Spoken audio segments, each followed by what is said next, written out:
Imagine a man thrown from a crashing airplane at 10,000 feet and living to tell the tale. A man who has walked away from burning cars, sinking buses, and a derailed train.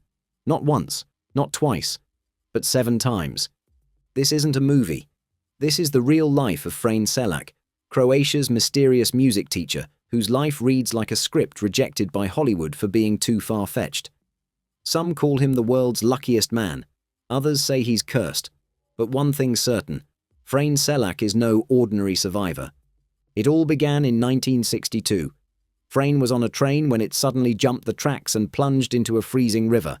17 people died, but Frane managed to swim ashore with a broken arm and a few scratches. Just 1 year later, he boarded a plane for the first time. Mid-flight, the cabin door burst open and Frane was sucked out into the sky. He landed, miraculously, in a haystack. The plane crashed, killing everyone else on board. Then came the bus crash in 1966. The vehicle slid off the road into a river. Again, Frane swam to safety while 4 passengers drowned. In 1970, his car burst into flames while driving. He escaped seconds before it exploded. In 1973, another car fire singed his hair and eyebrows, but he walked away again. In 1995, a city bus hit him while crossing the street. He survived with only minor injuries.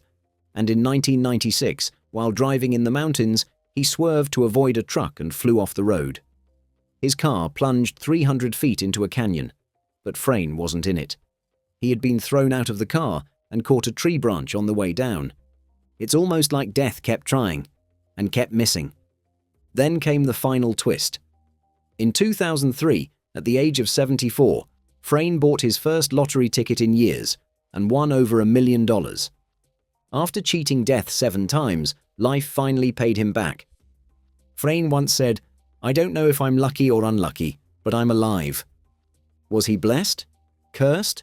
Or simply living proof that reality can be stranger than fiction? Tsutomu Yamaguchi, the man who survived both atomic bombs.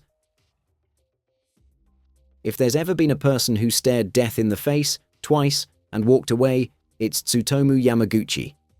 His story is so surreal, it feels like it was plucked from a science fiction film. But it's true. This quiet Japanese engineer survived not one, but both atomic bombings in World War II. On August 6, 1945, Yamaguchi was in Hiroshima on a business trip for Mitsubishi Heavy Industries. As he stepped off a tram on his way to the shipyard, the sky erupted. The first atomic bomb, nicknamed Little Boy, exploded just 3 kilometers away. The blast ruptured his eardrums, blinded him temporarily, and left him with severe burns on his upper body. But he survived. Stunned and injured, he stayed the night in a shelter, then returned home to Nagasaki 2 days later, bandaged, burned, and trying to recover. Then came August 9th. As he was recounting the horrors of Hiroshima to his boss at work, a second flash of light lit up the sky. The second atomic bomb, Fat Man, had just been dropped. Once again, Yamaguchi was caught in the chaos. This time, the blast flattened much of Nagasaki, and once again, Yamaguchi survived. Miraculously, he lived through 2 of the most devastating events in human history, just 3 days apart. He would later go on to live a long life, raise a family, and speak out against nuclear weapons. In 2009, he was officially recognized by the Japanese government as a double hibakusha, a survivor of both bombings. He died in 2010 at the age of 93. How did one man survive both nuclear blasts? Was it luck, fate, or just an unimaginable twist of history? Whatever the answer, Tsutomu Yamaguchi remains one of the most extraordinary survivors the world has ever known. Roy Sullivan, the human lightning rod. Some people seem born lucky. Others seem marked by something stranger. Roy Sullivan, a US park ranger from Virginia, falls squarely into the second category. Between 1942 and 1977, Roy was struck by lightning 7 times and survived every single one. That's not just rare, it's statistically mind-blowing. The odds of being struck once in your lifetime are already about 1 in 15,000. 7 times? It's practically impossible. Yet it happened. Roy's first strike came in 1942 when he was hiding from a storm in a lookout tower. Lightning struck the building and set his hair on fire. That would be enough for most people. But it was just the beginning. Over the next 35 years, lightning would continue to find him, at work, in his truck, in his front yard, even while fishing. He was often burned, thrown through the air, or left dazed, but somehow never killed. By his seventh strike, he had earned the nickname the Human Lightning Rod. Some began to believe he was cursed, others thought he was lying, until Guinness World Records officially recognized his bizarre string of events. But the strangest part? Roy was reportedly terrified of storms and often said that lightning seemed to follow him. He would drive long distances just to escape a storm cloud. Roy Sullivan's life raises more questions than answers. Was it bad luck, a natural phenomenon, or something deeper and unexplainable? One thing is certain, Roy didn't just survive the odds, he redefined them. Violet Jessop, the unsinkable woman. If you wrote her story as fiction, no one would believe it. But Violet Jessop, an Irish-Argentine ocean liner stewardess and nurse, lived through three of the most infamous maritime disasters in history and walked away each time. Her career at sea began aboard the RMS Olympic, the Titanic's sister ship. In 1911, the Olympic collided with a British warship, the HMS Hawke. The damage was severe, but the ship made it back to port. Violet survived unharmed. That alone would have been a lifetime story, but it was just the beginning. In 1912, Violet was working aboard the RMS Titanic when it struck an iceberg in the icy Atlantic. As chaos unfolded around her, she helped passengers into lifeboats and eventually climbed into one herself. The ship sank, but she survived one of the deadliest disasters in modern history. Then, in 1916, during World War I, she volunteered as a nurse aboard the HMHS Britannic, another Titanic sister ship. The Britannic struck a German mine in the Aegean Sea and began to sink. Violet jumped overboard, but was sucked under the ship's propellers. Miraculously, she was blasted away by a rush of water, suffering only a skull fracture. 3 ships, 3 catastrophes, 3 escapes from death. Her fellow crew members began calling her Miss Unsinkable, and rightly so. How many people can claim to have lived through 2 shipwrecks and a major collision? Violet Jessop went on to live a long life, retiring from the sea and passing away peacefully in 1971 at the age of 83. Her story is one of sheer survival, quiet bravery, and the kind of luck, or fate, that defies all explanation. Fidel Castro, the man who survived over 600 assassination attempts. Fidel Castro, the leader of Cuba for nearly 5 decades, wasn't just known for his politics. He became famous for something far stranger. He reportedly survived over 600 assassination attempts during his lifetime. That number almost sounds made up, but many of these plots were documented by Cuban intelligence and are believed to have been planned by the CIA during the Cold War. These weren't ordinary attacks. The attempts to kill Castro were often bizarre and creative. There were stories of poisoned cigars, exploding seashells, and even a plan to give him a toxic diving suit. Some plots were aimed at embarrassing him instead of killing him, like one plan to make his beard fall out, thinking it would make him lose his authority and charm. Despite all this, Castro remained unharmed. Time after time, the plots failed. Some were stopped just in time, while others simply didn't work. He often joked about it, once saying, "If surviving assassination attempts were an Olympic event, I'd win the gold medal." In the end, after surviving decades of danger and attempts on his life, Fidel Castro died of natural causes in 2016, at the age of 90. Whether people saw him as a hero or a dictator, one thing was clear: he had a strange kind of luck. Over and over, death came looking for him, but never succeeded. Anders Hellstrup, almost killed by a meteorite.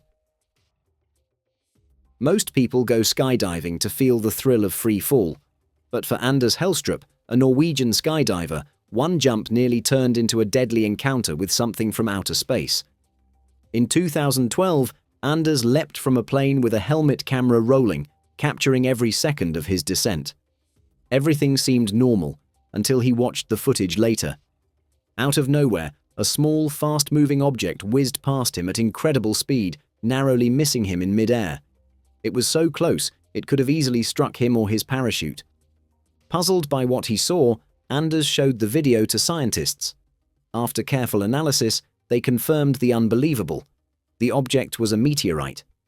More specifically, it was in what's known as a dark flight stage, meaning it had already burned through Earth's atmosphere and was falling silently, no longer glowing or visible to the naked eye.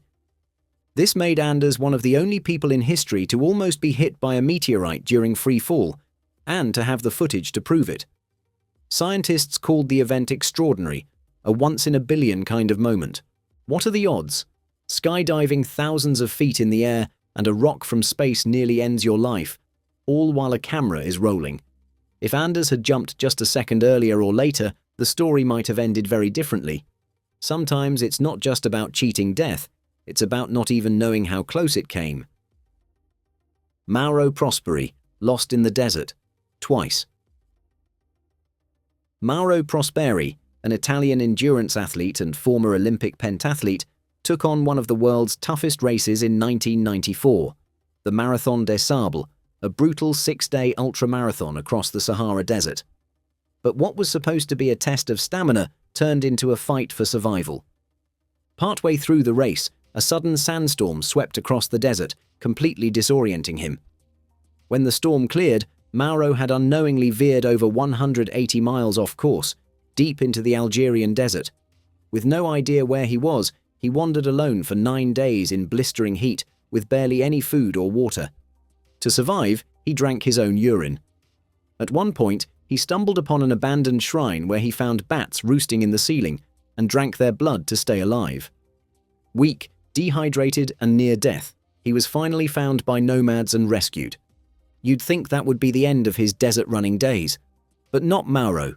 In 2012, nearly 2 decades later, he returned to run the Marathon des Sables again. Unbelievably, he got lost a second time. Luckily, this time he was rescued much sooner. Most people wouldn't survive one such ordeal. Mauro Prosperi survived too. His story is a staggering tale of endurance, grit, and a strange kind of destiny. Whether driven by passion or something more personal, he proved that sometimes the most unbelievable survival stories repeat themselves. Vesna Vulovic, the flight attendant who fell 33,000 feet. On January 26, 1972, Vesna Vulovic, a 22-year-old flight attendant from Yugoslavia, boarded Jet Flight 367, unaware that her name was about to be written into the history books in the most unimaginable way. The flight was supposed to be routine, just another day in the sky. But as the aircraft flew over Czechoslovakia, disaster struck. A bomb planted in the baggage compartment detonated mid-air, tearing the plane apart at an altitude of over 33,000 feet.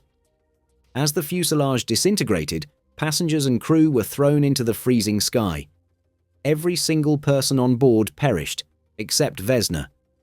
By a twist of fate, she was trapped inside a portion of the plane's tail section, pinned by a food cart.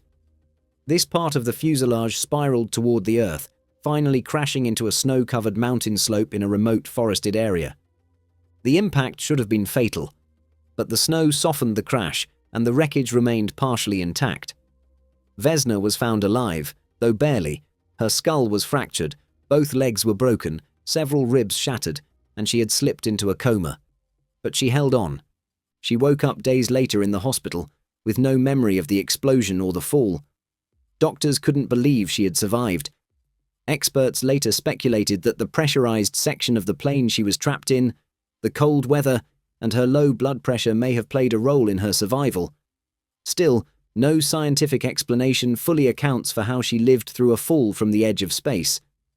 Vesna Vulovic was later awarded the Guinness World Record for surviving the highest fall without a parachute. She became a national hero in Yugoslavia and lived the rest of her life with quiet humility, never seeking fame. When asked how she survived, she once said, "I was lucky, and I had God's hand holding me." To this day, her story remains one of the most unbelievable survival tales in aviation history, So improbable that it sounds more like myth than fact. But Vesna's fall was real, and so was her will to live. That's all for today.